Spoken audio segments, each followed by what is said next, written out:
Pamirsa disampun pengerau galungan miwah kuningan warsane mangkin kejantenang nenten wenten penincapan kasus COVID-19. Sekadi parikrama sedurungnya ane mekadi nyepi kepanggih nenten wenten pewawahan kasus.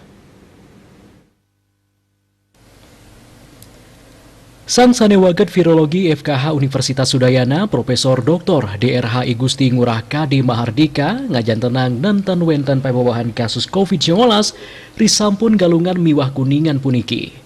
Santukan sekadi sedurungnya ane krama Bali sampun ngelaksana yang pawe ogoh nepet rahina nyepi. Nanging risampun parikrama inucap nenten kepanggih parincapan kasus anyar. Punika talar risampun pemargi Idul Fitri nenten kauningin pewawahan kasus COVID-19. Punika mawinan krama keabdian dan tanjaja. Manut dane galungan sane mangkin patah kahananyane sekadi rahinan nyepi miwah lebaran untuk risiko penglimakan kasus sampun nyansan degdeg.